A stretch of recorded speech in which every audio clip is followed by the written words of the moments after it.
So, ready? Give me just a moment. Okay. And So just let me know when I don't start to talk like, sounds nonsense. Good. Okay. Well, my name is Priscila. I'm from Ecuador in South America, and I'm happy to see many familiar faces here. I'm glad to start being part of this community. I feel really, really great. Thanks for inviting me. What I do most is learning about tea ceremonies, especially Japanese tea ceremony. Now I'm happy that I'm learning Gonfu cha. I'm so excited about it. And well, I'm here to talk to you guys a little bit about tea in Latin America. The last time I talked to you guys, it was about tea in Ecuador specifically, but now I would like to embrace the whole Latin America region, which starts from Mexico and ends in Argentina and Chile. You guys know. So um, the situation in Mexico is very interesting, and I want to start with Mexico because I lived my last 8 years in Mexico, so I know the tea community there.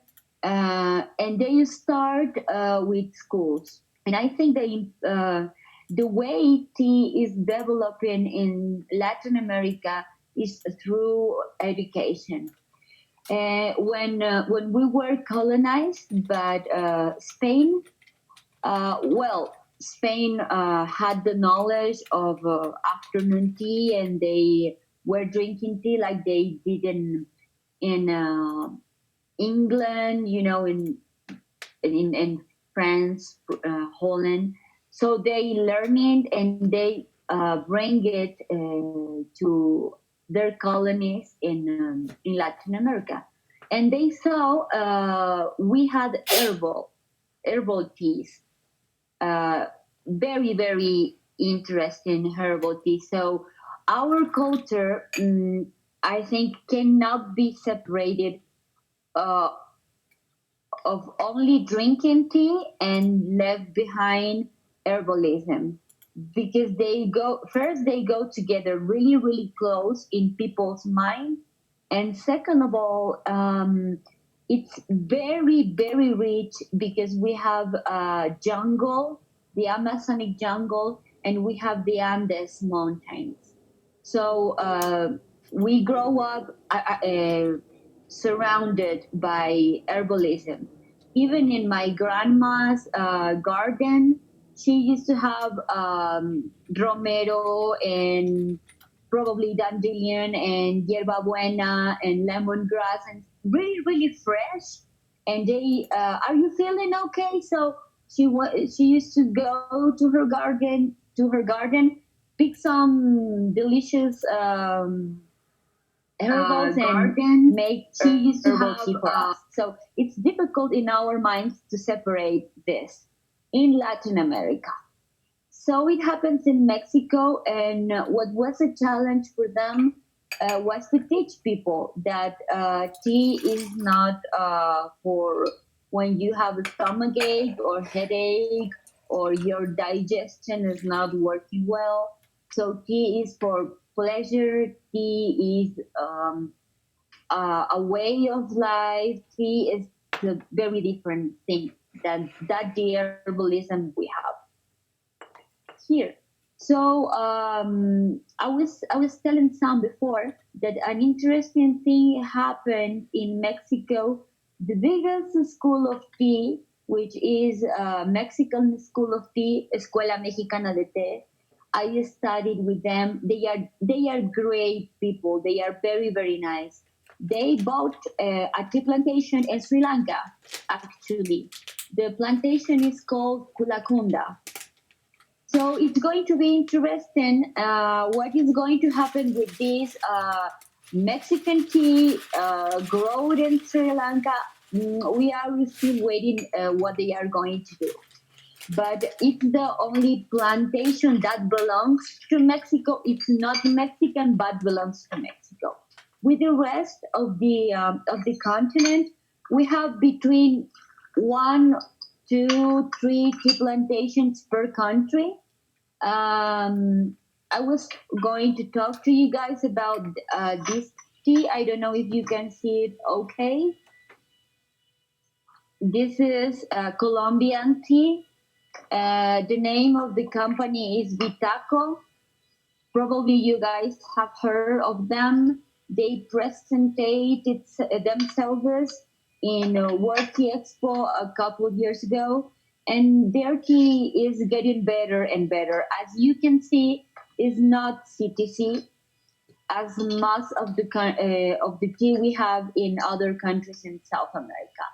And there are tea plantations in Central America. I think there's one plantation in Guatemala, and two or three in Colombia, two plantations in Ecuador, in my country, like two in Peru, two in Bolivia.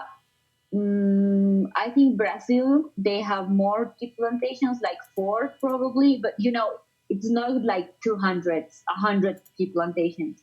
It's not. It's something very new. And Argentina, I used to study in Argentina also. I studied my MD, and I met tea actually in Argentina.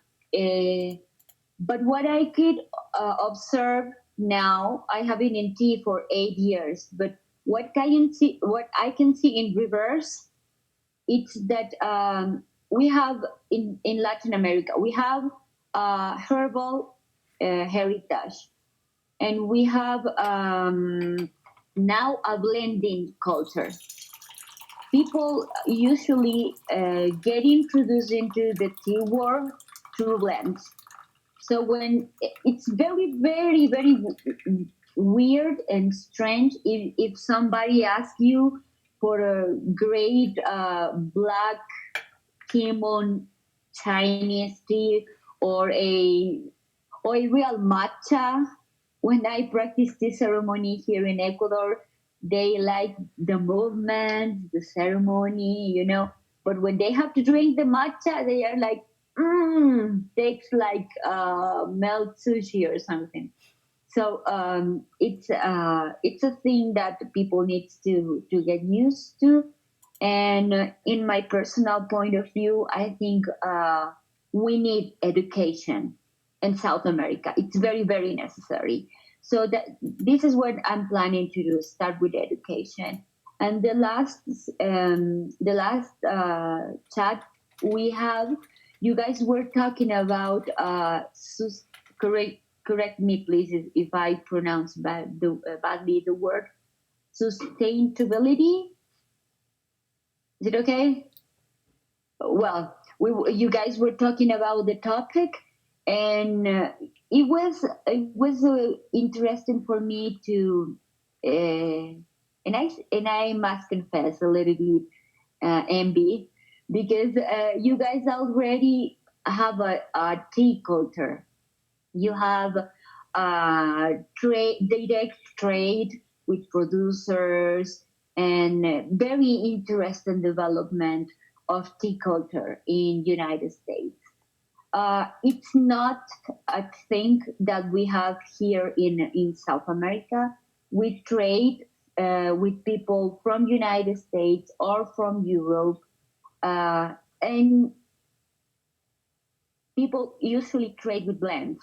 This is very popular right now, and they like to open the tea can and smell like flowers and fruits, and all things except tea. So I hope I hope all people, we are not a crowd yet, but we are growing out in it. And I hope in a moment we can keep teaching how beautiful and how delicious is to drink pure teas rare teas, to learn about terroir and to learn about other things, history, legends, beautiful things that tea has, and we still don't know. So that's why I think education is very, very important for us. And this is the phenomenon happening in Latin America. So if you guys have any questions or you want to leave questions for later. We could do some Q&A now. If anybody has any questions, you guys should be able to unmute your microphones. Okay. Thank you very much for that, Priscilla. I thought that was awesome. I would love to hear more. You had mentioned that there's a lot of tea schools and that tea revolves around education a lot in South America. I would be interested in hearing more about that. Well, people who start trading and selling tea, they noted that it doesn't matter how great teas you have, people are not going to ask for them if they don't know about them. So, like I was saying, you can have a great aged puer, but they are not going to see it. First, if you don't offer. Second, if you do not explain them what it is. And then if you can also offer, I don't know, cold yerba buena with sugar, like your grandma used to serve to you. So we need to understand that we share as a continent a very rich herbalism culture, and we need to respect that. And also teach people that tea is part of this lifestyle. And that's why I think schools are basic, because people feel excited to acquire a new knowledge about something, and they drink their tea and enjoy them better. So that's why I think schools in South America are going to be very, very important. That's actually true, Priscilla, what you said. It's interesting when you mention our parallels of my country and yours. It's what is very interesting is that many of our people don't, when they see they see like, they see that there's this stuff growing around them, but then they're very amazed, like, wait, it's there, you know? Mm-hmm. And it's interesting, like you said, that, you know, when you give them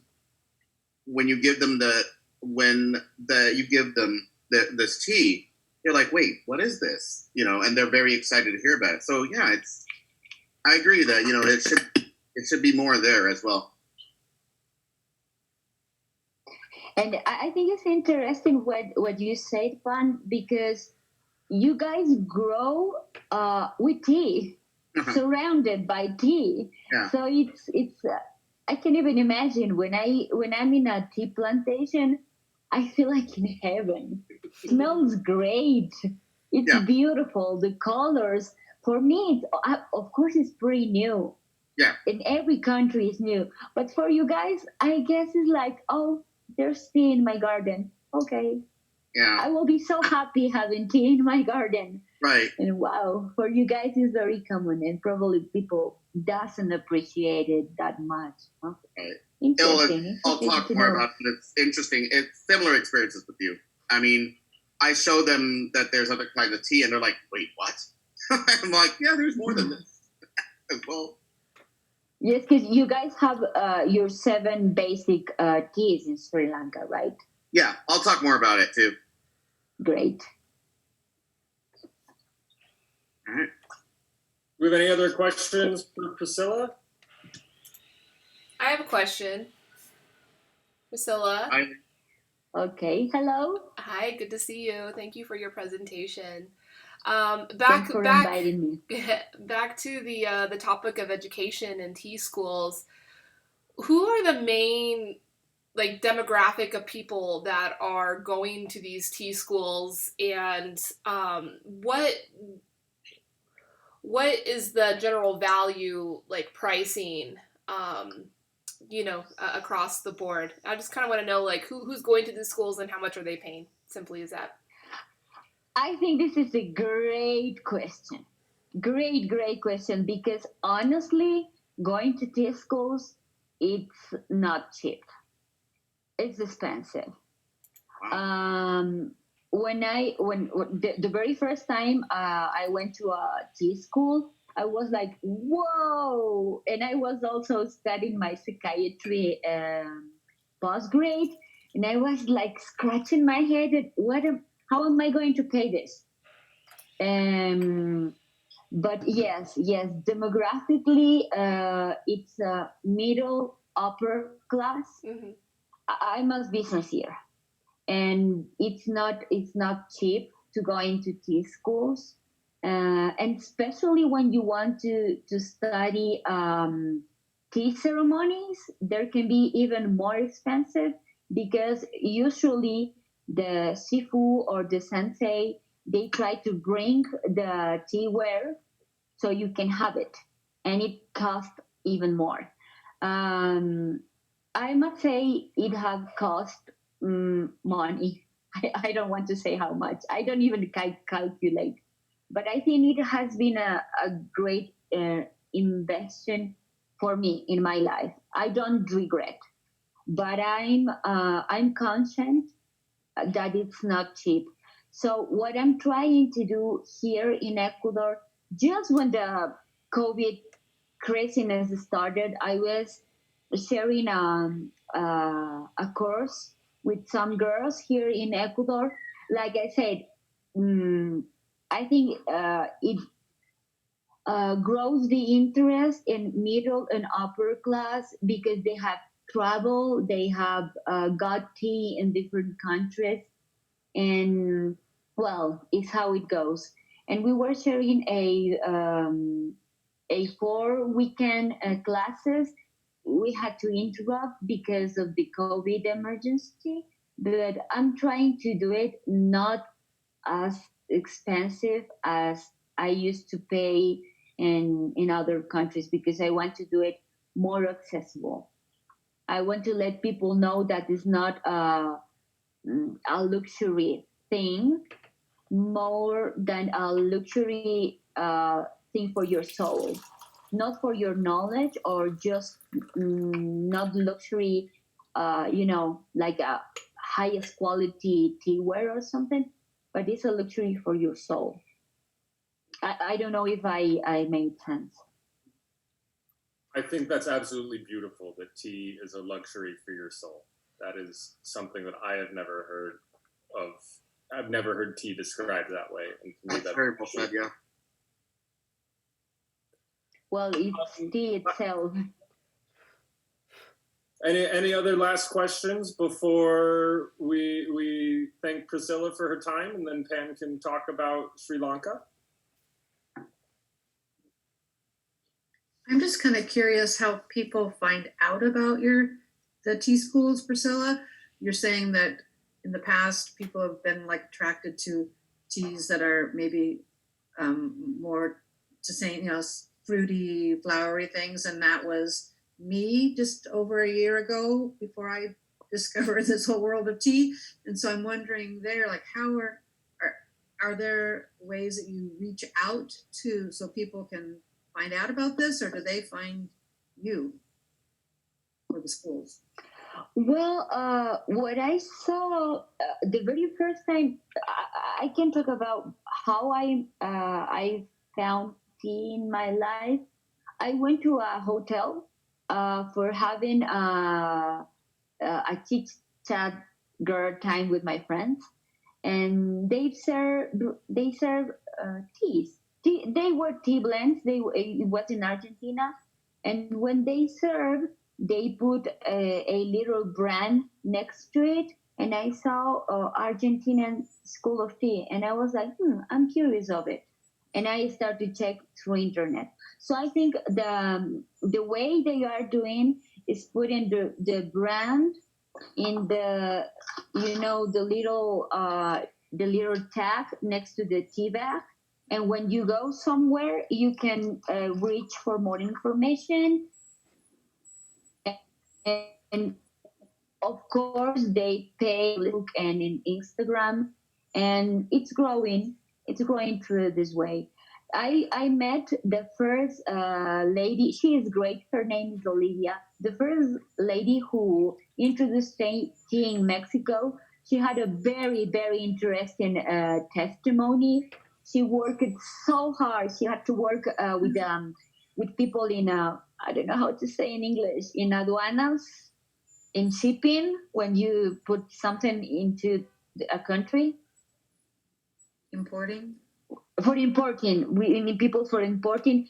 She had to struggle with importing, struggle with the names, and now she has 30 years working with in Mexico. So they have been working really hard, and I think this is something I need to do in my country, to teach people respect the herbalism culture we have, and work in education.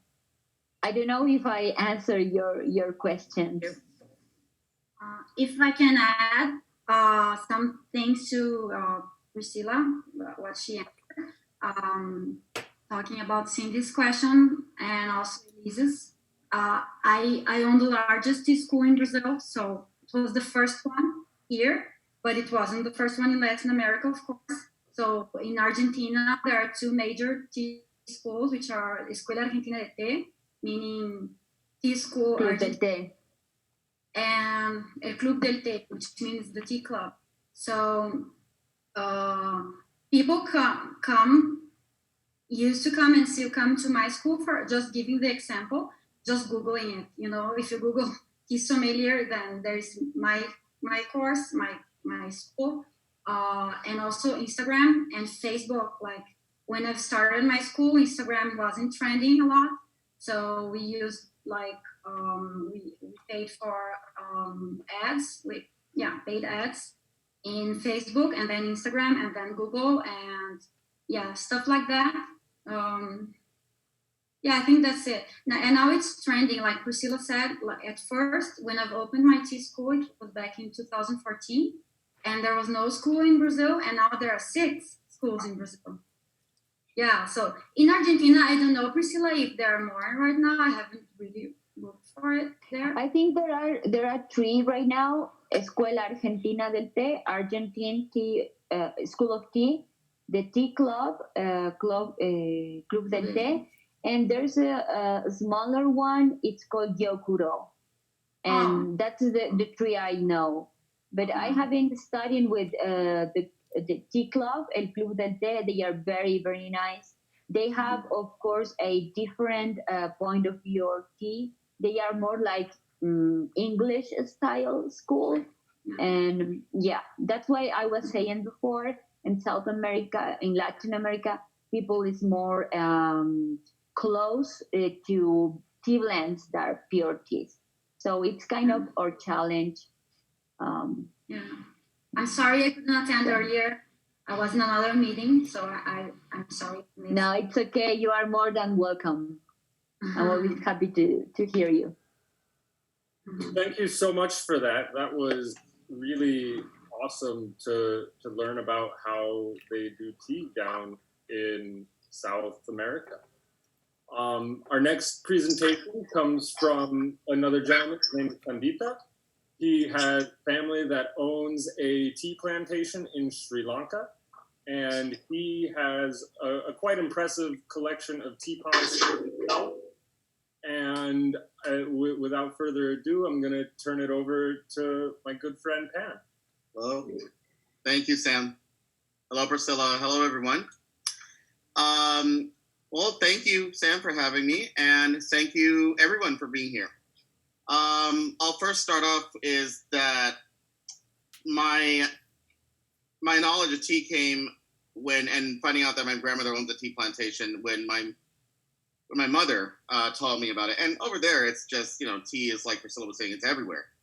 It's not, it's just drunk like water, basically. It's like a beverage. So my family's tea plantation does very British style, and that's because if as the history goes in Sri Lanka, James Taylor brought tea over because the coffee plantations were dying, and so it started to flourish. And of course, Sri Lanka being British owned and British influenced, after tea was brought to India, came there, and because Britain controlled both of those countries like very much, and they used it as their hub basically. Almost all the tea that was part of the British culture came from there, and still to this day, as many of you know, Lipton's, other famous brands come from Sri Lanka or India. And one of those plantations that it comes from is my grandmother's tea plantation, which is in Galle, and it's a low country tea, and it's all black. So what's interesting about this is that in Sri Lanka, many of the countries, just like Priscilla's, only know one type of tea, and they think it's the black powdered kind, basically the Fannings. Whenever they hear of tea like from other countries, they think, oh, it's the same thing. Well, then when I show them other teas, like for instance this one, which I hope everyone can see, is a pu'er. It's in here somewhere. It's a pu'er tea. A raw pu'er. They're like, wait, this is different. They're very put back because they're very still into the British tea culture of milk and sugar. And I grew up without milk or sugar, and they're very interested in understanding that there's differences around there, and there should be. And part of the reason why, even in my grandmother's plantation, a lot of the tea goes to production of just like British style tea, is because that's what they get. They get that tea, and all the teas, such as the teas that we have, that those very fine teas that we have and collect, they don't get that. They are very like, wait, what's this? So it's interesting that they find that when I went there, again, just recently, I found tea that was very much like oolong or green or very fine grade teas, such as this one, which is a sapphire oolong from what is it called? Herman Estate. And this tea in general is very different from black tea itself. So then it looks like this. I hope everyone can see it. Oh, there we go. And it tastes very different as well. So all in all that tea that's around there is very still that they're British, I'm trying to bring the tea over there to a different level. Meaning I'm going there and introducing this. I'm going and introducing the use of pots and other claywares that they even have. And hopefully having them understand that our tea, Sri Lanka's tea, can reach the levels that previously in previous generations, due to colonialism, was not available. And so that they can enjoy that as well. Because it's interesting, I went to the factory where my grandmother's tea is made, and almost all the tea, again, is like Fannings, and they get that. And all the other teas that we enjoy are exported here or elsewhere. What also get me interested is that Sri Lanka being a very Buddhist country and Hindu-based, tea is also has that. There's a ceremonial aspect to it, like with the pots, the gong fu ceremony, and I want to be able to introduce that to that because, as we know, tea brings something to our senses and brings us to a different plane of existence, I guess you could say. And many of my family members don't see that, so I'm hoping to be able to bring that and help them see that it's there. And there's also different varieties of tea, like Priscilla was saying, 7 varieties, but they're all very much the same processing.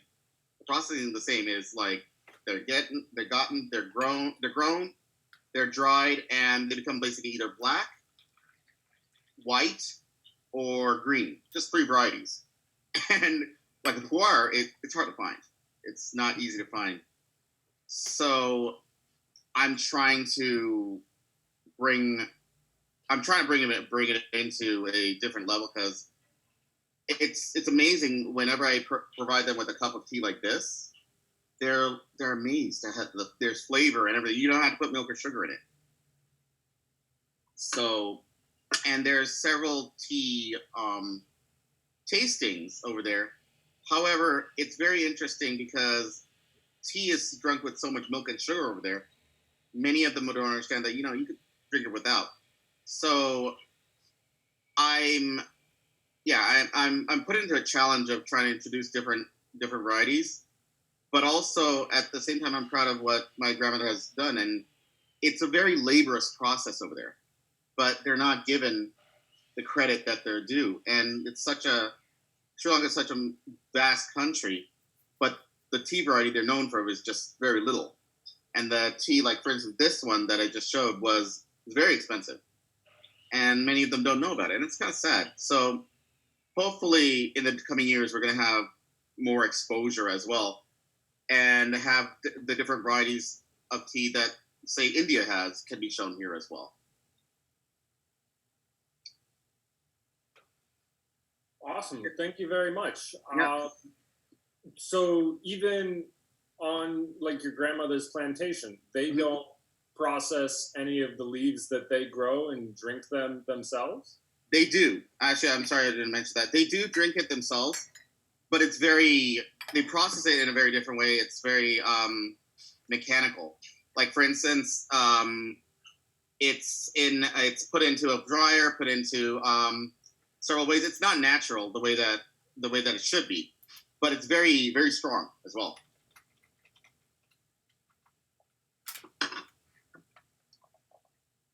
Anyone else? Pen, I have a question Yes. regarding, kind of your goal and vision of introducing teas from other origins into Sri Lanka. I'm not too familiar with the importing rules and duties, but I know for, colonial or ex-colonial tea producing countries, they oftentimes have very high import taxes to support the domestic market or the domestic industry. Mm-hmm. Is that the case in Sri Lanka? Like, I know in India, they charge like 114% import tax for any tea outside of India to come into India, which Right. makes it prohibitive to bring Chinese teas or other higher quality teas into the country. Right. It's more so what I was getting at was that not only the importing of other teas into the country, and the higher tax of that, but also is that tea in Sri Lanka, it's from what I've seen and what I've been told, it was that it's basically like kind of like a sweatshop industry there. It's like they get the tea, they make the tea, and it gets exported. And the tea that like we have here, like the varieties like say oolong or like full leaf teas are not. They don't have them there. They get them exported, and I guess it's to cover that tax that you were talking about. I mean, is there a strong enough domestic market that's sophisticated and wealthy enough to support those types of products? There is. It's just also a country that I'm sure you know is that they're trying to survive and feed their people, and so they do what they have to do for that. And there is a strong domestic market. There isn't an entirely strong domestic market, and that's what I'd like to introduce, but on a small scale.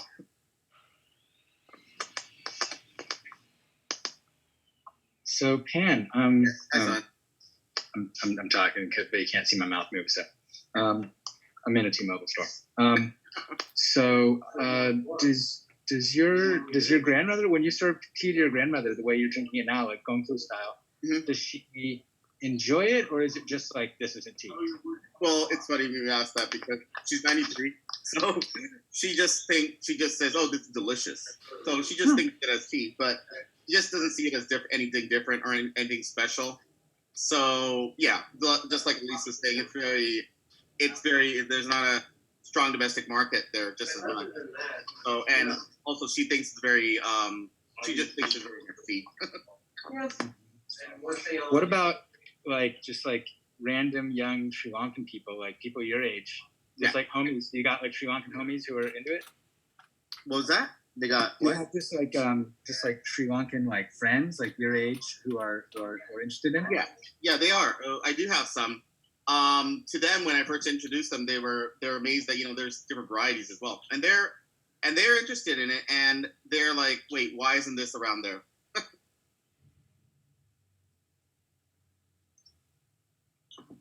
I had a question. Hello. Oh. Oh, sorry. You're not gonna believe it. I have the same tea as you do, the sapphire oolong from Herman.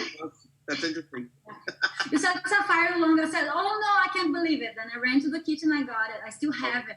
It's Yeah. from 2018 when I was in Sri Lanka. How fun. It's amazing. Yeah, that's so funny. How do you like it? I love it. Oh, I love the oolongs that Herman's doing. I also like the white tea they're doing, like the Chinese. White tea? Yeah. Yeah, that's Gorgeous. the world's most expensive one, which is interesting because it's not that expensive when you get it there. Yeah, but still it's expensive. Like Yeah. I don't know how much I've paid for it. Maybe like $30 2 years ago for a tiny box with 60 bags. Right. So, Yeah, really. it's nuts. Yeah. I'm like, that's why the hype is real there sometimes. yeah. But they're amazing. They're doing very nice teas. Next time, Sri Lanka, I'd like to visit your farm. Oh please, yeah. She would love to show you around.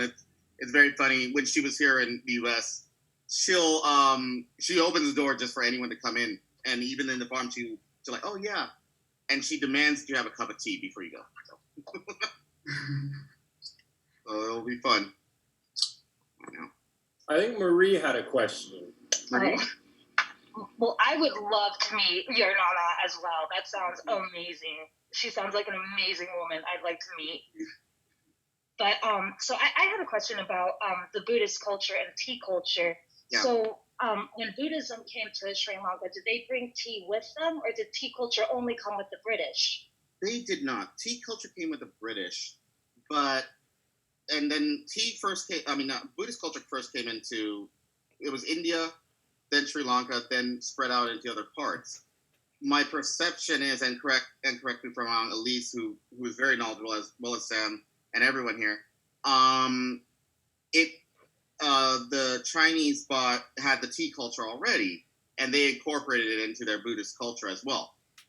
So that's where it was there, and I'm hoping to introduce that into like my local temple, because tea is very great for meditation. So hoping to introduce that with that. Very cool. Thank you. That's awesome. It's interesting because there's this classic narrative like how did tea get to Korea, how did tea get to Japan came with Buddhism. Yep. I'm putting my phone thing here. I don't know how to fix it. But yeah, Sri Lanka is on the other side of India from China, so their Buddhism didn't need to come through China first. Yeah. Anyone Buddhism from China got tea in with the deal, but Sri Lanka got it straight on tap. So Right. Yeah, and it's funny because my mom is very ethnocentric and says, "Oh, Sri Lanka tea is best," but I'm like, "Mom, it came from China." She's like, "So it's not as good." I'm like, "It's hard to argue." Like, stop it. Pan, do you know? I think his name is Harika from Forest Hill Tea. Harika. I think that's his name, but he has a company called Forest Hills Tea, and he's based in Sri Lanka, and he's got some old tea trees that he's working with to make a whole leaf product, and y'all should connect. I should, yes, I'd like to. I'll send it to chat right now. Please, yeah. Boudica, yeah, he joins these often. I'm surprised he's not here now. I knew you would know him. I'm like, yeah. Was it Elise? I wanted to apologize. I wanted to say thank you for your question. Okay, yeah. Oh my god, I gotta check him out. Yeah, check him out. He's good. He's been doing a lot of work on Instagram and storytelling. I haven't tried his tea yet. He applied for the Tealet network, to distribute his tea that way. But with all the pandemic going on, postal services are kind of on hold right now, so we got to wait until this clears out. Postal services are hold on Sri Lanka too. I can't really talk to my family there right now. It's too bad. So, yeah. Thank you guys so much. This was awesome and educational. Thank you again to Pan and Priscilla. Thank you. Thank you for having me. We've got 14 people here right now, so probably the best thing to do, I think, would be for us to just break into 2 breakout rooms. That'll give us smaller groups where everybody will be able to participate a little more. I think 14 people in a Zoom room makes it kind of hard for that. So I'm going to go ahead and split us into 2 rooms with 6 or 7 people. And thank you guys for coming and being a part of Tea Talks. This is week either 5 or week 6, and it just keeps getting better. So keep your eyes peeled for more awesome stuff coming. Thank you. Thank you, Thank you, Sam.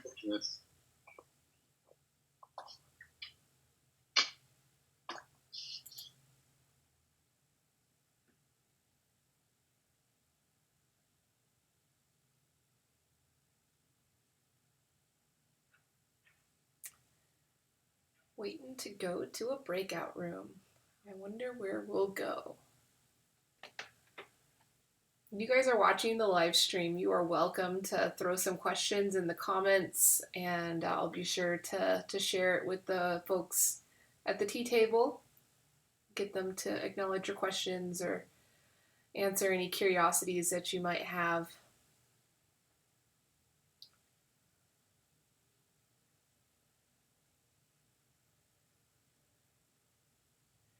See, it's still working.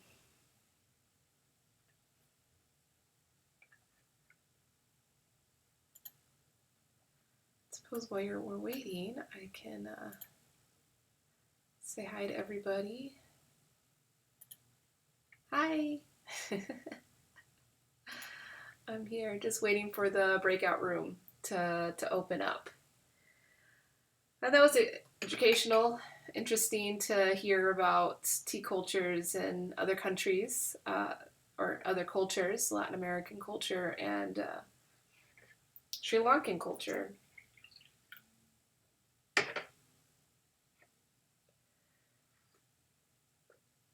The Zoom room is still frozen, so you've got me and Bitcoin. Bitcoin's been here the whole time. He just got a bath, so he's really feeling good about himself right now.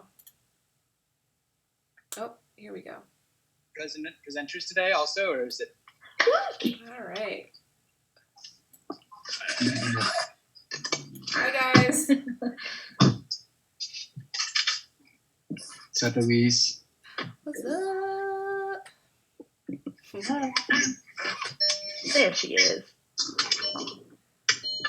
Yeah, my Zoom froze or something happened. Mine too. Yeah. Me too. We overloaded it with too much tea awesome. Yeah. Yeah, I wasn't drinking any tea, but I was in a T-Mobile store, so. Yeah. I think Elise is the T-Mobile store. Yeah. I just got to put the tea house on, or put the tea room on wheels, and then you got the T-Mobile store. Yeah.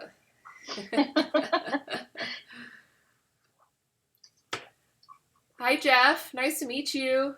I'm gonna grab a cookie. I'll be right back. Hi, how are you doing? Good, good. I don't know if we've met before. No, I just happened to see this. I think I saw this through the virtual tea thing that was offered a couple weeks ago, so I just decided to jump on and see what it was all about. Awesome, cool. Where are you based, Jeff? I'm in northern Idaho. Sweet. Yeah. And you drink tea, I assume?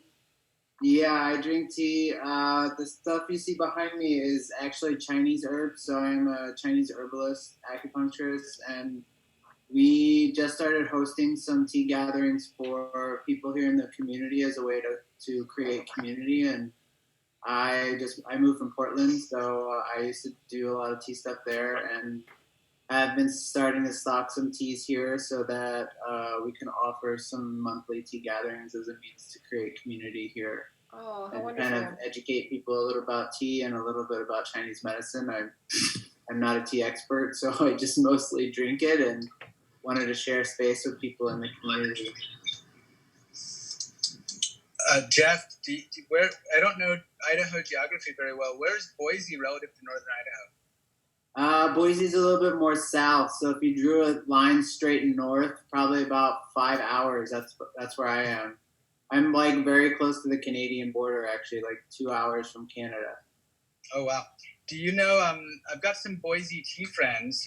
One is Jinx. She was also in Portland. And then the other is Steffi, and they're both based in Boise. They both like tea. And then I don't know if in Portland, did you ever go to Enthea Tea House? Yeah, I've been to Enthea, and I used to sit with Poe a lot. Cool. So that's where my tea background comes from. That's a good one. Nice. Yeah. But I haven't been down to Boise yet. Yeah, Steve from Enthea connected me with Skylar from Portland, but living in Boise, and she's very active in doing tea stuff. So cool, awesome. Where is the place? Is the person you're speaking about have a place in Boise, or is just someone who lives in Boise?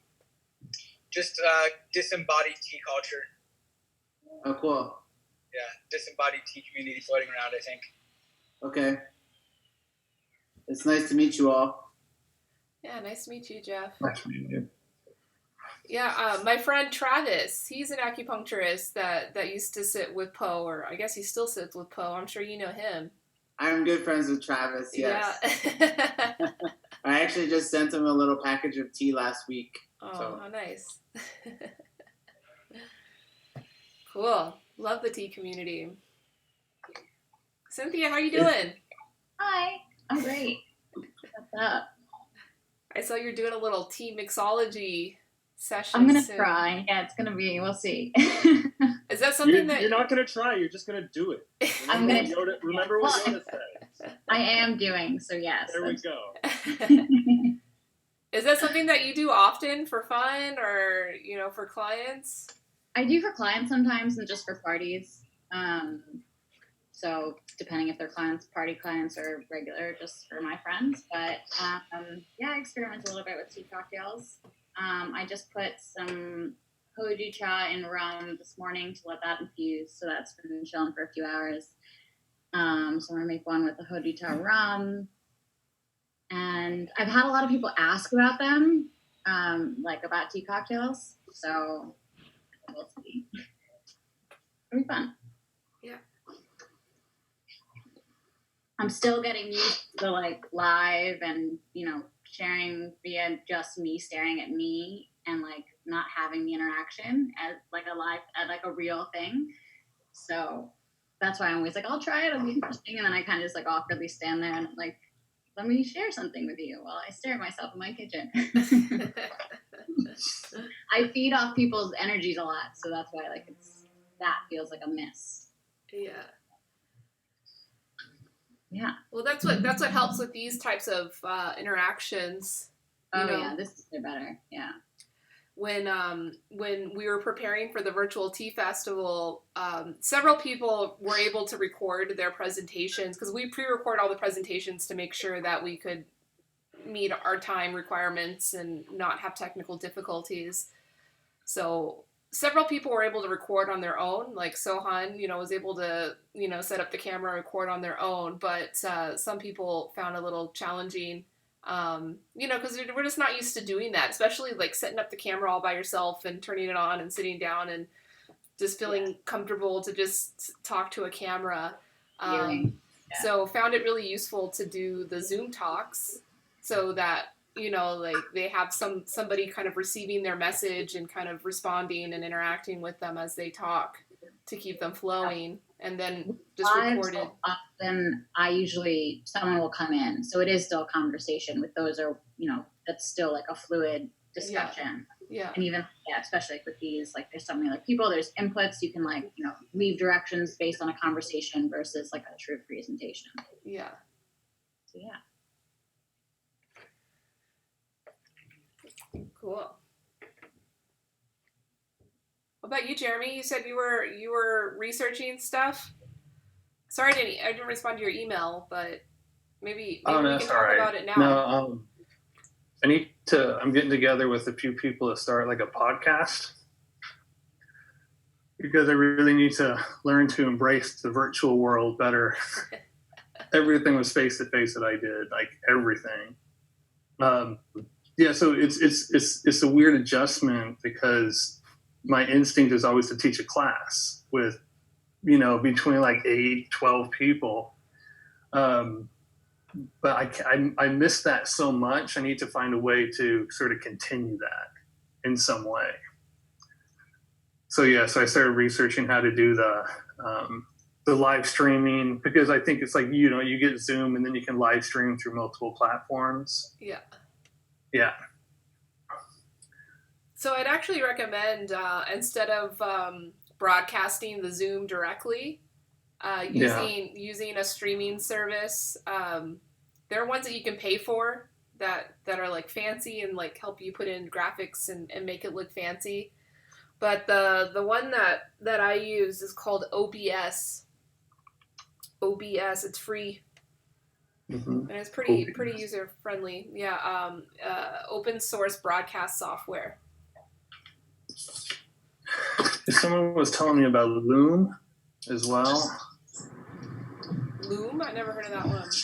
Loom, which sort of records any live streaming that you're doing. I think he was. Oh, okay. I didn't really look into it yet. I just heard about it. Oh, okay. Yeah, I'd recommend OBS. It does everything. It does recording and streaming. And then if you want to stream across different platforms, you got to use Restream. I think that's the best one. Okay. All right, bye, Sohan. See you later.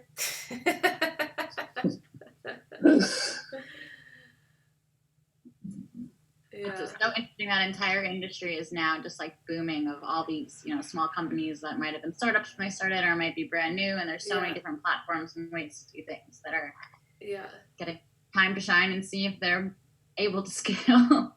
Yeah. Who was it? Snapchat is having some issues with scaling, because they're seeing like a big increase in traffic. I have a friend who actually he just moved to LA, just started working for Snapchat like beginning of February. And he was just like, I just walked into a shit show. He's like he just started his new job. Yeah. This all happened. He just moved to a new city, and he's just like, I've never worked this much in my entire life. Like Snapchat has no idea what's going on. But they're learning and they're growing and they're doing. But it's just like all of it combined, it's like I have no history here. I don't know any of the previous things. So it's an interesting time to have started at a company like that. What does he do there? I think he does user acquisition stuff, so like gaining new users, which obviously is like a big part of what's happening with them now, as a ton of new users are coming in. And I think like he works on the experience as a new user. Okay, cool. I think. Yeah. They gotta up their game. TikTok is killing it right now. Yeah, I refuse to go anywhere. Oh, I'm not on. Come on, Cynthia. We got to make up a teapot dance. We'll do like a really cool teapot dance. It'll go totally viral. Marie's into it, yeah. I teapot TikTok. Put the water in the cup. Water in the cup. Gotta put the water in the cup. See, we got to get some 8-year-old kid to come up with a dance for us, because I mean they're the ones that are really killing it on the Snapchat and the TikTok. I have to ask my friend's children. Her son's 9, and I'm like, shit, please teach me the Snapchat. You know what, actually, relating back to tea that I found really interesting in the past, like, year-ish, maybe a little less, I've noticed a lot of people, a lot of my customers that are, like, middle-aged women, like mothers, they're all saying their high school kids drink more tea than they do. And that they're all, like, interested and curious and learning all about different things. And I've actually met a lot of young people who are nerding out on tea in kind of cool ways. Yeah. I think it's a totally addressable, awesome market that a lot of people are overlooking, you know, like they're all kind of putting everything into millennials, and it's like, no, like Gen Z and whatever is after that generation is going to be the real one that's going to like truly embrace it and create that culture. Yeah. And I think a lot of the, one of the, she kind of made a good point that they're, kids are rambunctious and, you know, start drinking and all these different things, but they were saying that that's in certain communities, at least out here, that that's not as like cool, that like being healthy is kind of like a cooler thing even for the young kids, which I thought was shocking. Yeah. But that ways for them to hang out and gather together has been like inviting their friends over for tea instead of like sneaking beer in their backyard. That's awesome. That was awesome. Yeah, that is so awesome. I mean, kids need more positive outlets because unfortunately, with our world, with the way it is, it's almost not enough to be a good person, you know. And so we need to create these avenues of community and of acceptance and of sharing the joy of tea, you know. And kids just have an amazing enthusiasm, you know, and they're just, you know, I mean, everybody does. You know, but you know, young people do tend to not, you know, young people and elders in our society tend not to be as well respected as they should be. Yeah, that's a very good point. Yeah, I mean, kids. I do a lot of school demos and craft fairs, and I'm asked to do a lot of presentations a lot, and kids love it. You know, very few people don't love it who run into it. They just, you know, everything from the wares, the sweets, you know, the ceremony and the grandeur, if you like that sort of thing, or the socioeconomic politics. You know, that's the beautiful thing about tea, is that as long as you follow your joy, you know, it won't lead you wrong, because there's just so many avenues you can take, like clothing, you know. So it's just, I think that's the most important thing, you know, like everybody's saying, the education community, and just encouraging people to enjoy. Yeah, those are all really good points. Also, your book collection is amazing. Is that your house? No, this is the tea room. That actually, we're probably going to end up closing this location. But don't say anything. Confidentiality, I guess. I don't know. But yeah, these are, this is part of the tea room. We like to sell like rare books, occult books, mystery and mystical sciences, and paths of self-perfection. So there's a lot of how-to, like, and like Isaac Asimov's in there. There's like new physics books, and just trying to provide other avenues of knowledge. Or is it something that if you were like as a customer to come in, could you sit and read one of the books when you're there? Oh yeah, totally. Of course, just like any good tea, you know, if you don't approach it like you would like a new friend or a lover, you know, if you don't get to taste it a little bit, why would you want to buy it? You know, you need to build that relationship. And I do feel books are a lot like that knowledge, because I found through trying to educate people, some people love it and some people hate it. They just get totally butthurt, you know, when you try to bestow any kind of knowledge. So I'm kind of finding that, you know, slow and soft and gentle is kind of the better way to go, I think. Yeah. Where in New Mexico are you? Albuquerque. Oh, cool. Nice. If I ever find myself in Albuquerque, I'm going to come and sit and read one of your books and have some. Oh, please do. We're right by the airport. Yeah, so you don't have to stay, Cynthia. You can just fly right in, go read some books. Fly over state. And then I'll try fly over state. You got to make some teaware while you're there too, Cynthia. They have a really nice pottery school there. Damn, I gotta get out. Yeah. I'm ready. Not right now, but I know. soon. Soon. Start road tripping again. Jeff, what do you feel about all this? Like talking about like younger people getting into tea. Do you have any experience with that? You said me, right? Sorry. Yeah. The people that have come for the 2 things that we had before everything got crazy, they were mostly like middle-aged folks, so we didn't have any kids that came. But I think it's good to see kids getting more into tea, particularly if it promotes like meditation and sitting in presence and that kind of thing too, if that's what you're getting at. Because when we studied very briefly in China for a month, but when we were over there, we went to a clinic, like an acupuncture clinic, like a big center where people come and they bring their kids and people that have kind of checked out from their body from like engaging with technology all the time, and they would blindfold them and they would sit them and make them untie knots with being blindfolded as a means to draw them into presence with their body. So I think as children are becoming more checked out into this world here, I think drinking tea may be a way to, and sitting in that kind of environment may be a way to bring them back into themselves, into their body. So that's the way I've looked at it. But we haven't had any kids come for our little gatherings yet. Maybe once you build like a brick and mortar type of permanent space, you'll find that, because that's who are like the main revenue drivers for like tea shops or permanent shops. It's always like group of young people when they get off school to gather together. I have a friend in Portland, in Clackamas, that just opened up a tea shop like a year and a half ago called Cup of Tea. Really beautiful shop. She had like tailored everything for the adult demographic. Not to say that they're not inclusive to families and kids. It's a very welcoming place for them. But she's made a big observation that not only do the young kids come after school and hang out, but especially the young women are super into raw pu'er. She's like, I'm surprised by it. It's become like a trend. They all know about it and they all ask about it, and it's something that like they're particularly into. And she wanted to even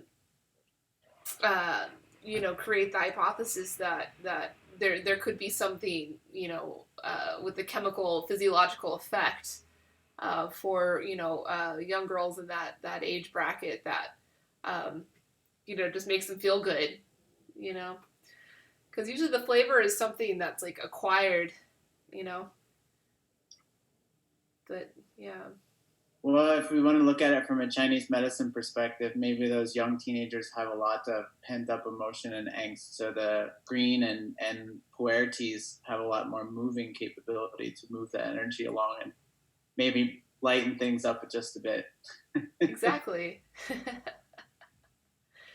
So, tea marketers, that's what you got to do. I'm just like imagining this whole like TV commercial campaign of like all these like angsty teenagers.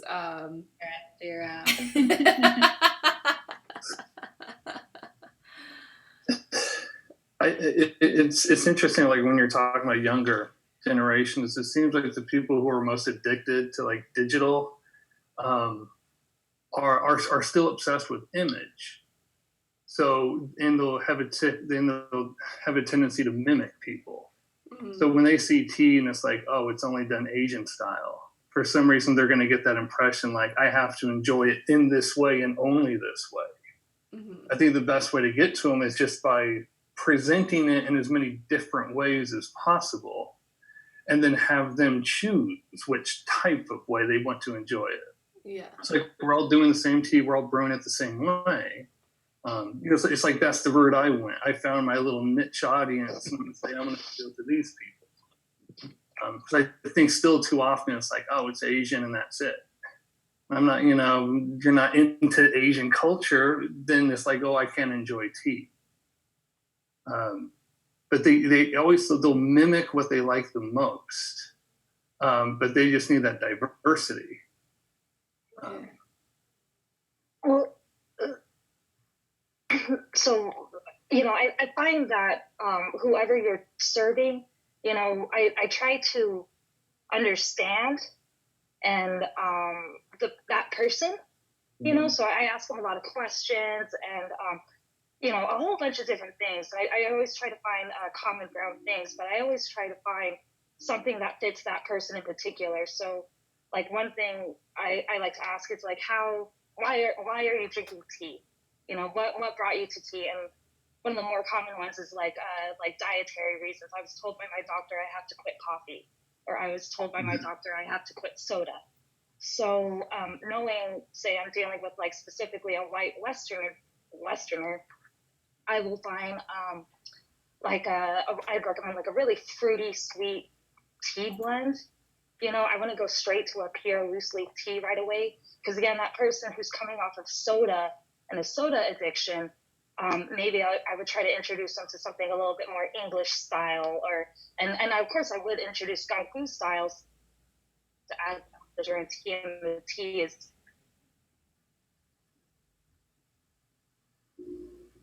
have to understand the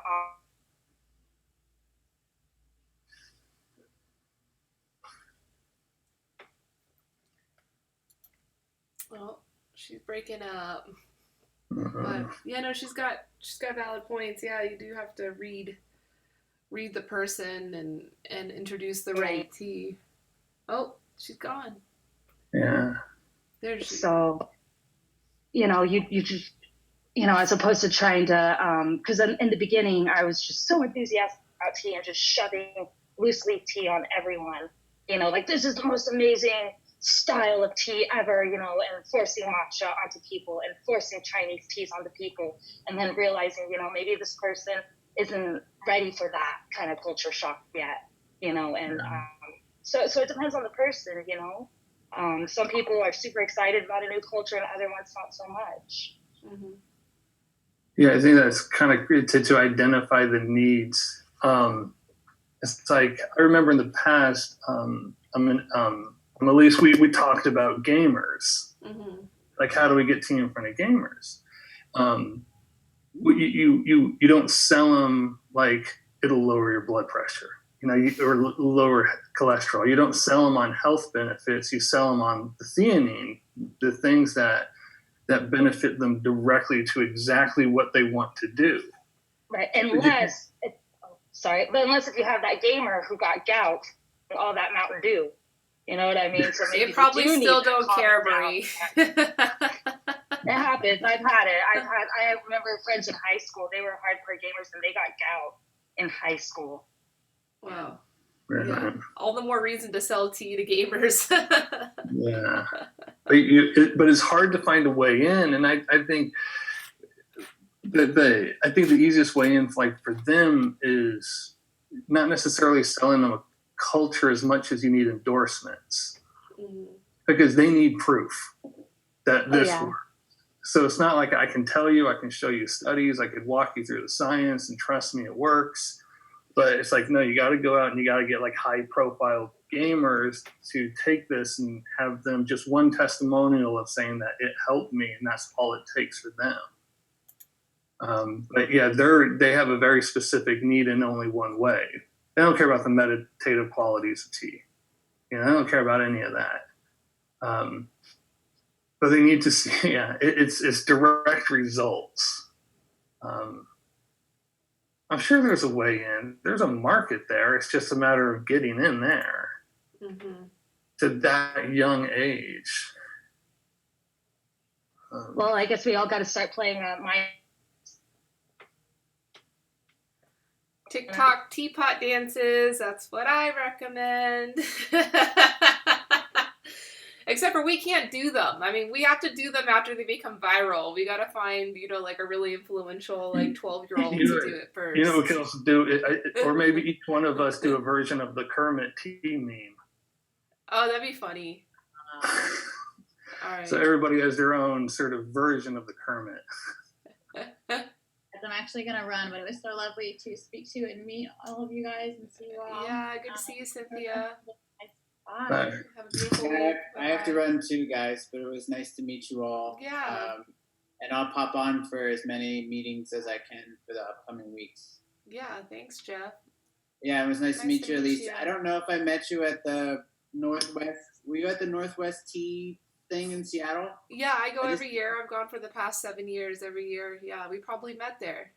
Yeah, I don't know if I met you or not, but I just happened to be in Seattle just by chance that weekend. And so we went on Sunday, I think. Was it your guys' stand who had the guy who was doing the Matcha. ground? Yeah. Oh my God. So we bought like a little packet of like the cheapest kind because we can't afford the really expensive Yeah, understood.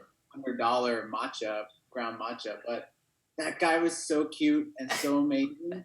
And so we kept coming back to taste. Like, I know he was doing like, each time he kept working his way along the list of different matchas. cultivars, It was yeah. so good. So we kept coming back. We would go walk around for like 20 minutes. We'd make a circle back again to have more. All right, I remember you. Okay. I've always been never been a fan of matcha, and because it's always so bitter. And I was like, this tastes just like it has almond milk in it, but it doesn't. I'm like, this is amazing. I was blown away, and like the energy in that tea. So we bought a small little bag of it, and it's for a special occasion. I mean, I've gotten a lot of other expensive tea since then, but my partner got the little bag for a special occasion, so that was great. Well, hey Jeff, if you guys end up doing more events and are gonna want to feature matcha in your events, we do have it wholesale and in larger packs, and it's a lot more affordable that way. So I just recently applied to your guys' Okay. thing. I don't know if it was you who does the email. Yeah. or something. I'm all of T-Lit. Me and okay. Bitcoin, we're everything. So yeah, we're it. Yeah, that's great. So you just recently added me to the whole. Cool, awesome. Yeah, that's what I was like. Your name looks familiar. Yeah, I'd like to order some small samples. Yeah, I of saw that you course. can do little samples of stuff. Yeah. And because I just keep trying to get tea from all over, just to have like a variety of different things to offer, and what qualities we like and what people like. So we're not selling it. I'm just doing it as like a, people pay like $15 to come, and I serve like 5 teas, and we have like some snacks, and people hang out, and that's it. So That's a great way to do tea business, because you're reframing the value of the tea more than just the leaf itself, but it's a whole experience. It's good. It's good. So I appreciate the being able to get some things a little cheaper. That way we can offer nicer quality teas to people and not have to like charge a ton of money. Because in the area we're in, I don't think people are gonna want to pay over $20 to come and drink tea. Like, even I'm probably losing money every time I do it, but it's more for the fun of bringing people together in community and creating community that we are. So, Yeah. so having it cheaper definitely helps for sure. So I appreciate that. Yeah, for sure, Jeff. Well, I'll be seeing you around. Thanks for joining Yeah. today. And it was nice to meet you too, Jeremy. I'll keep a watch for all of you guys next time. All right. Bye. So Jeremy, what's your podcast? Tell me more about that. It's going to be the theology of tea. And then I think it's just going to be me and at least like one guest. And it could be like a local priest, a local pastor, kind of to give it some value. It's really because if they don't know me well enough, if I had a priest on talking, then suddenly the podcast has value. Yeah. It's so at least I think that would be a big benefit to get more people, because I know this person, he's on this. Yeah. If it's just me and a friend chatting, yeah, I'm sure I'll get some views and all that. But if I can get something going that has that very specific sort of appeal, I see. that's the idea. At least people around the Terre Haute community. Yeah. So have you lined up your first guest already? Yeah. and he was a friend, and he was helping me out because he was telling me just get Zoom and you can stream that way. And he told me about Loom. I don't know what that is, but I was still looking into it. So that's why I was just asking you. I think for a podcast, the easiest thing is just to do a video stream, and then you said with Zoom, you can take the audio, just the audio track out of it. Yeah, I mean, there's lots of tools that you can use. Yeah, there are a lot of. Oh, Loom is free. Interesting. Yeah. Loom's a free service, and he says if Zoom doesn't work, use Loom. And it was really quickly he described it, but he said it just live records everything that's streaming on your computer. Oh, I see. Yeah. So I should look into that if Zoom doesn't work out.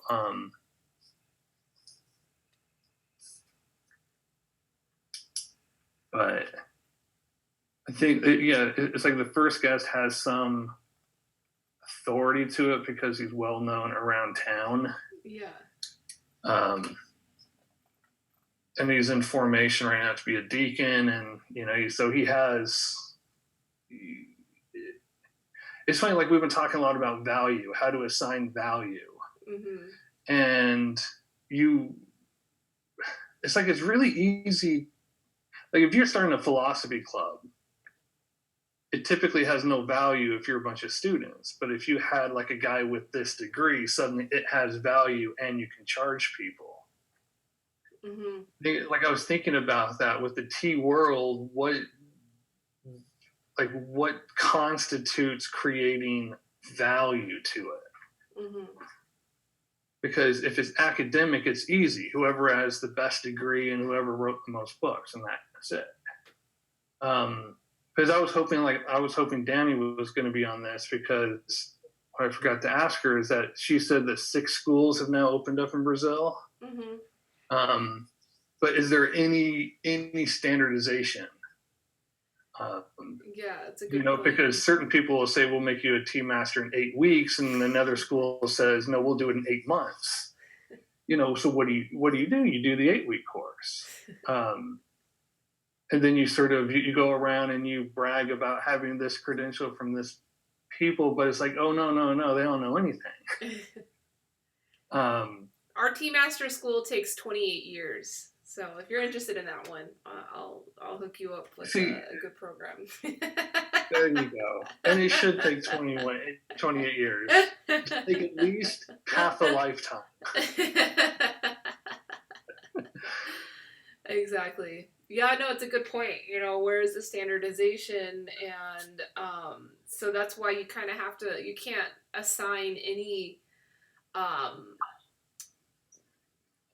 value to the certificate itself. It has to be that value in the experience, and it's hard to market that. But yeah, testimonials will do it. Like I'm gonna start if I start a philosophy club, and I have a professor from Indiana State University, and then there's another guy from Princeton who has a doctorate and's written 2 books. Well, I could charge people a membership fee to listen to those people, but people wouldn't pay me to listen to some guy from ISU. I mean, but that's, that certification is so ingrained in us that the degree in publishing, it's just the tea world, I don't think has that yet. It's just experience. Like I've been in tea biz for however long. But if it's like I've been a tea enthusiast for 6 years, that just means people don't know how to process that. Does that just mean you read a bunch of books? Can't I just do that on my own? But yeah, assigning value, because I remember that was the biggest topic last week, and especially when schools pop up, because once one is successful, another one will pop up and say mine's cheaper and quicker and better. Yeah. And it's going to be terrible, but they'll walk out with their certificate. So I don't know where we're at that stage, or if there's any real effort amongst the community trying to create some sort of standard on who we would classify as a master and who would be, classified as such and such. Because like when you have a wine sommelier. Yeah. That's standardized. That's pretty standardized. Yeah, it took a long time though. It took decades. Yeah. But typically it's very standardized and it takes years. And there are tiers. Mm-hmm. But that took, I don't know how long. That took decades to come into play. Mm-hmm. But tea and wine are two completely different things. Wine is taste, tea is experience. I mean, that's kind of how you want to really get it across to people. Because wine is all about identifying the flavor, and in tea, you don't want that. You don't want to just say this tastes better than the other one. You need to sort of sell this one gives you a better experience than the other one. Mm-hmm. So that's even harder to certify. It's interesting. I was doing a tasting, and I was just running through teas, and I wasn't telling them too much about the tea or this one's more expensive or this one's rare or anything like that. I was just having them drink the teas. So they were going through a bunch of teas, and they were like enjoying them all. But when you got to like the Ruby 18 or the 18 Ruby, it was kind of fascinating their reaction, because suddenly it wasn't. It's like all the teas before, they were struggling to identify a flavor, and then there was this couple, and they get to the 18 Ruby, and the woman says, "This reminds me of my mother's perfume," and the man and the husband says, "This reminds me of the cigar paper that my father used to roll." So suddenly, when you got to this really high quality tea, they weren't looking for a flavor, it triggered a memory. Yeah. It became an experience. Mm-hmm. So I'm like, okay, that's a whole different thing. But what was interesting, it was like with Moonshine and the Ruby, they all had this, like, oh, I remember this. Like, it triggered something in them. It wasn't like, oh, this is really citrusy and this is this is that. Mm-hmm. Because our instinct is to find the flavor. But at least once they understood that better tea is better. Mm-hmm. Like, it's a whole different experience. That's what you need to sell, but how do you, I don't know. You should just, for your podcast, just try to get your guests to have that aha moment on your podcast. You know, all these influential people. That works really well. That happens a lot on podcasts that I get invited to do in person. I always take tea with me. And a lot of times these podcast people, like, they've never drank tea before. They probably invited me on because, you know, they heard me on another podcast or someone told them that, you know, I have an interesting story or whatever.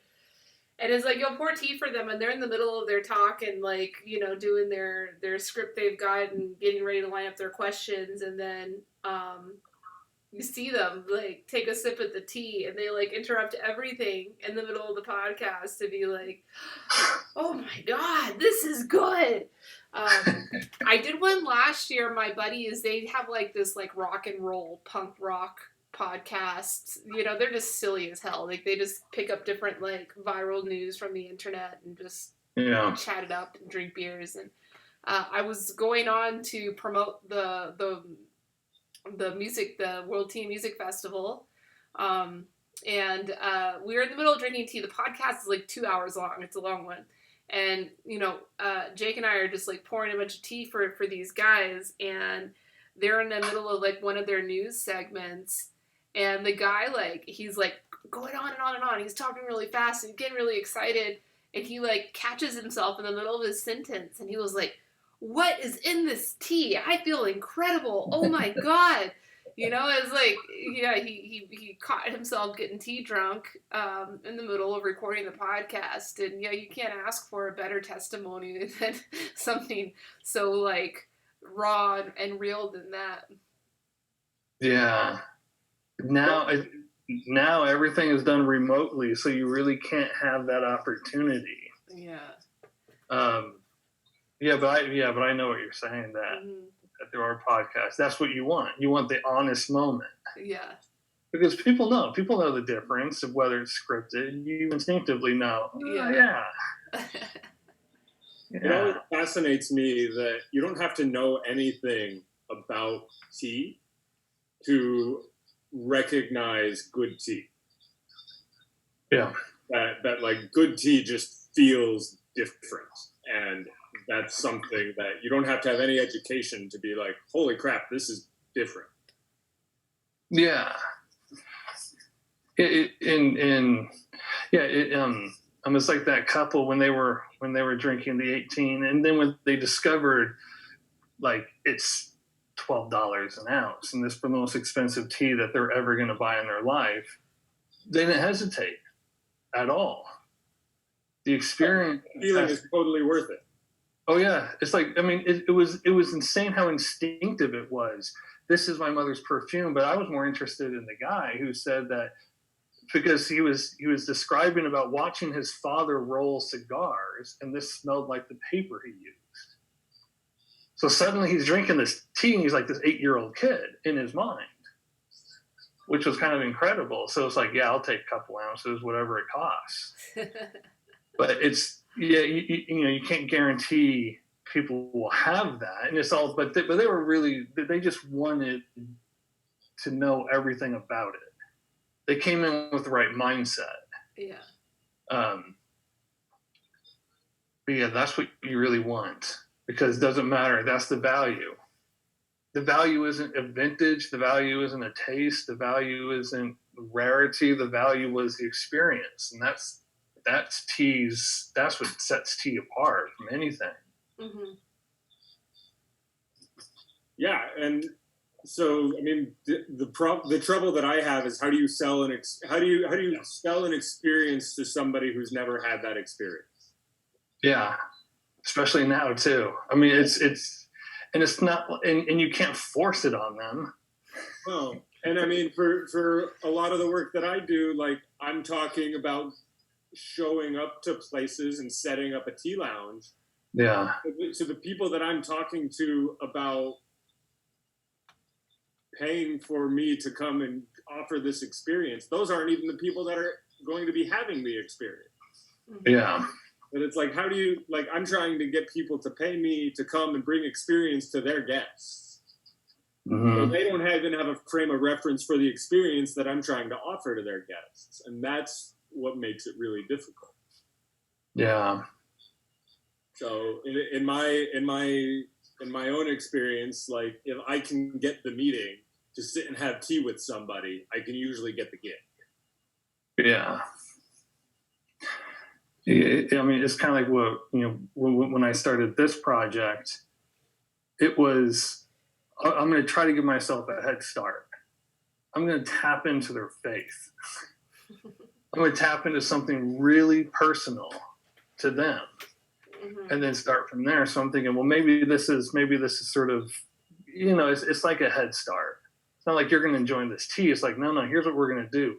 We're going to like increase your faith. We're going to better, so you can better understand who you are and your place in the world. That's too much.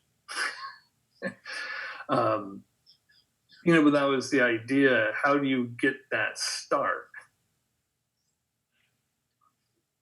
You just do. You just start. Yeah, it's like, okay, what mindset do you have to get them in? Because you can't trust that people are going to walk in thinking, I want people who've never had any tea like this quality before. They still need to have the right mindset that this is going to be a whole new experience. And this is, they're anxious to see what will happen. Do you offer it in a way that like very clearly demonstrates this is an experience you have never had? Yeah, the idea is to walk them through it, like, just sort of give a heads up, just tell them about the tea and say, you really need, and it's kind of true with a lot of products, you really need to get them personally identified with it. So it's like the encouragement is, how does this relate like to you? It's just it's kind of tricky, but it's all about let's get them in the right mindset to begin with, and let's move forward from there, rather than sit them down, brew it, and say, I really hope you like this one, or how about this one? But what was interesting when I first started doing, when I started selling Elisa's tea, when I started selling Much Better tea, people knew like instantly that this was better. Even if they were just searching for flavor and they were just obsessed with that, they just knew. But then you have the other people who were just so involved in it, and that suddenly it was, it wasn't a flavor, it was a memory that they were recalling when they were drinking this tea. And the same thing with whiskey. I've been in whiskey tastings where some people come up with the strangest thing. I always have one where the guy, he was talking about how this whiskey, it reminded him, it's interesting how specific some of these memories are. It reminded him of the pencil shavings on the floor of his father's classroom. And he was talking about like it was back in the old days when you had that winding, the grinder that was sort of screwed to the wall. Yeah. And then if the basket isn't attached, the flakes, everything flakes to the bottom. So he's drinking this whiskey, and it was fantastic. But he said, yes, this whiskey is the pile of pencil shavings on my father's classroom floor. And then everyone else has said, oh, this is very woody. Yeah, it wasn't good enough. But sometimes it's fascinating how specific certain memories become. Yeah. Not like, oh, this reminds me of the summer. Like, no. Sometimes it'll be like, it's when this happened at this age, and you remember it for the first time in like a decade. Yeah, no, I think it's really important to get people to talk about their memories when they're tasting something, and the more detailed they talk, the more confidence they build in identifying what they're trying to explain. Yeah, I've been doing that since day one. Telling people there's no right answer. Like, we're going to taste this, and we're going to talk about what we're experiencing. If you want to just say, I'm sensing this note and that note, you're welcome to. Because some people, that's how they know from wine or whatever experience they have in tasting. But if you don't have that confidence, just talk about what it's reminding you of, whatever that memory is, and then we'll talk about it. And the more you talk and the more detail you give, the more you realize, oh, that's actually the note that I'm looking for. Yeah. Yeah. It's not like you drink a tea and it's like, how dare you taste menthol in this tea? Get out. You just don't deserve to be here. There's no vanilla flavor in this. Just get out.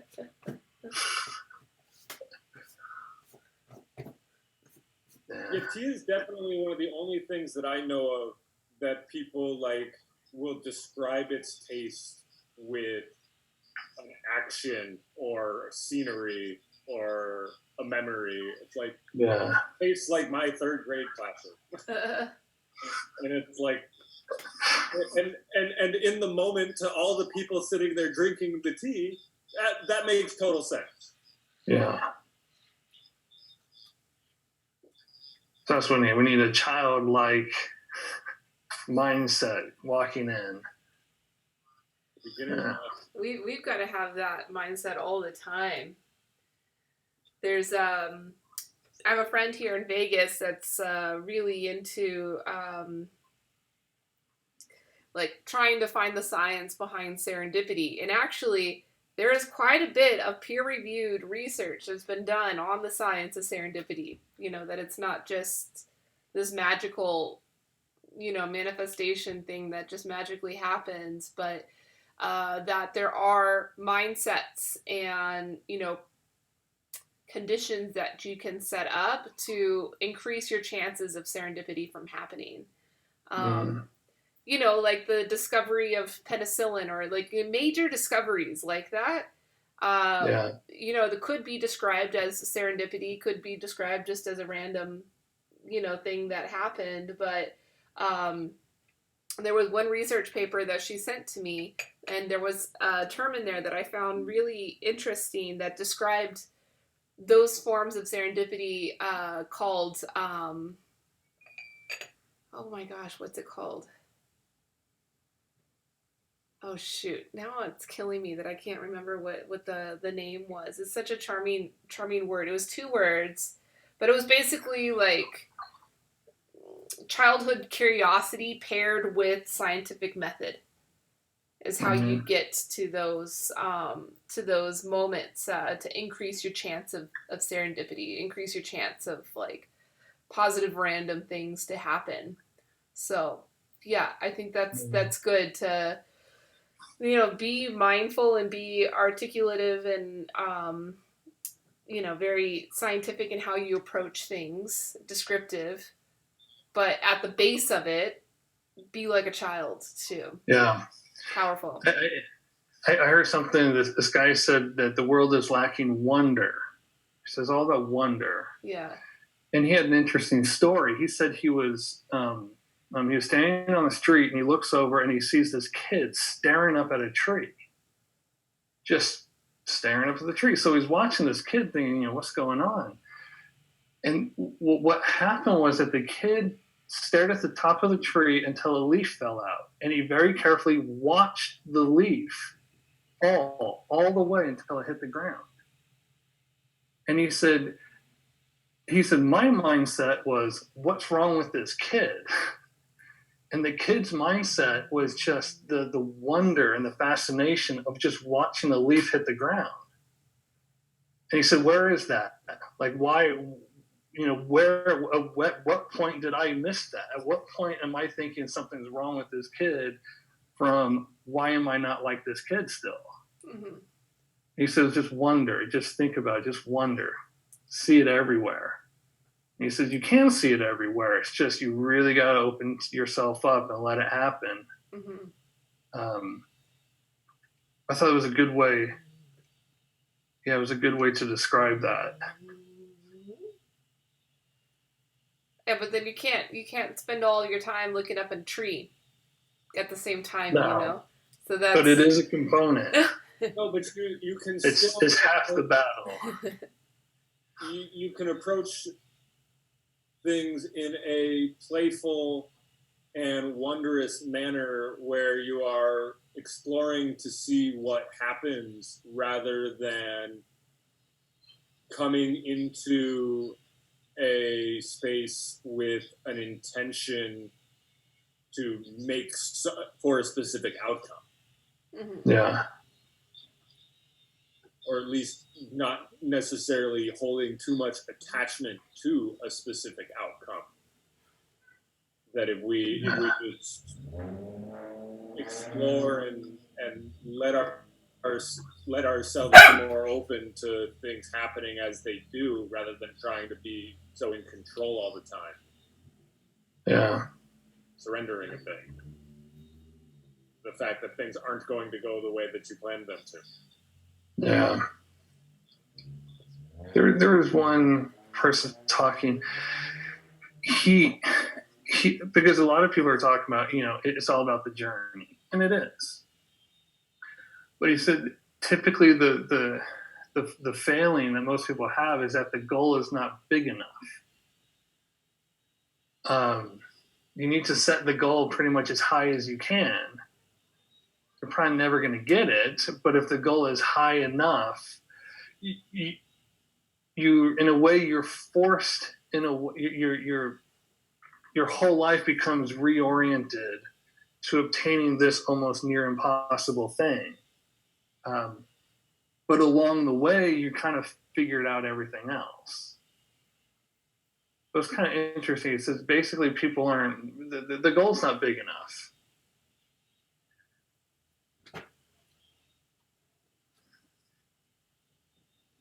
Bigger goals. I'm into that. It's just what's the highest possible thing that you could ever consider achieving. That's And that's it. That's what That's we your talk aim. about a lot.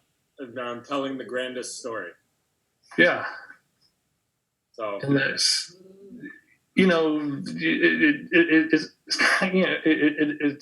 it's very much the wish upon a star. I mean, what the hell is it? It's like the largest, most important thing, but even trying to figure out what it is, you're going to figure out everything else along the way. Basically, dream bigger. Elise, Set it's great bigger to see you. goals. Hi guys. Elise, it's great to see you so long. Yeah. I wanted to touch base with you because I know you have such global connections to possibly do some talks in Sri Lanka if possible. To do some talks. Yeah. Sure. I mean, yeah, because when your question was very, very valid and very welcoming because we need, I think, to bring tea in Sri Lanka to and expose the different varieties more than just one variety to the world and to the area is important. Yeah. Yeah, I mean, I don't have like a whole great amount of experience in Sri Lanka. There's only one garden that I work with there, that's independent and making fine quality. I know that there's several other making fine quality teas, but the value versus the price that they want for it is not matching up. So yeah, it doesn't really work for our platform. But I do a lot of work in India, and something that I've been advocating to the farmers that we work with there is that they need to stop focusing so much on the international market as being like their God save that's gonna save all their problems, and really trying to cultivate that domestic market, because in places like Mumbai and Delhi there is like an upper middle class and even a wealthy class of people that do enjoy fine quality products, and there's fine wine bars, fine whiskey bars, and there are fine tea shops too. And I went to all of those to research them, and they're actually selling really bad tea. And so exactly. Sam knows. I love finding stuff like that because it means that there's room and space. There's so much room and space. And so one of the tea growers that I work with was with me, and so I was like instigating him, like, hey, like, I know the foreign market's great, and I will continue to work that for you guys, but like, you have a market right here that you can take, a $20 train ride to go visit anytime you want, and do this education. Because they were having matcha. Oh my gosh, this was like the worst matcha I'd ever seen in my entire life. It was like totally brown, and the way that they were blending it, they weren't even using a whisk. They were using like the metallic, like spirally, like egg beater. Like it's an egg whisk thing. Really? They were using that to blend the matcha. It bleed to my eye. And this was like a really fancy tea shop, very fancy and very high prices, and people were there supporting it. And of course, like, I'm not gonna have so much success selling tea to them because a matcha set. No. That works better than what they were using. Actually, I wish I had it on me right now to show you, but it's like this springy, like spiral. I know what you're talking about. Yeah, it's like, basically like a spring that you use it to mash certain things. It's like a masher, basically. Yeah, you can mash like egg. I mean, that's a good use for it. I actually use it because I bought the matcha. Because that was the only way that I was gonna like have a conversation with them and actually taste the matcha was if I bought it. And then I had matcha. I had ceremonial matcha on me, and I whisked up a bowl for them. And the guy at the counter, like, he didn't even know what to say. He was speechless. So that's when I told my friend. I was like, hey, like, you should be cultivating these relationships. You should be coming here to Delhi often to do classes and teach people, because there is a domestic market, and the foreign teas coming in, they're so expensive because of that tax. And it's like, if really good quality, and that's better than the estate teas that are being made. There's better quality that can be made, like by hand in small batches. that could be sold at competitive prices with the Chinese teas and whatnot. But yeah, I don't know. Well, it's wonderful seeing you guys. I gotta get going. I gotta do some work, but let's keep in touch, everyone here. Yeah, for Please. sure. It's good to see you, Pen. You too. Let's keep in touch. I love these tea talks on Thursday. Oh, yeah, You know, definitely. Well, they keep me up. Sometimes I have blue days. we'll promise not to use. We'll promise to use Taiwan when we see you. Okay. I have to go also because in 10 minutes I have a couple patients. But thank you very much. Thank you guys for inviting me. Thank you for listening, and thank you for tolerating my English. Thank you very much, and love you all. Yeah. Bye, guys. Bye. Yeah, I think I'm going to tune out too. So, yeah, this is a good time to say goodbye. Thank you. Thank you, Sam. Thank you for Thank being you. here. Especially you. I mean, at least this definitely wouldn't be happening if you hadn't stepped in to help with co-creation and introduce me to awesome people like Jeremy and Priscilla. Thank you guys. Yeah, thank you very you. much. Thank you. I'll see you. At least I'll see you in a couple hours. Yeah. Yeah. Looking forward to it. I'll be there. Awesome. All right. Bye, Jeremy. See you soon. Bye. Have a nice day. Bye, guys.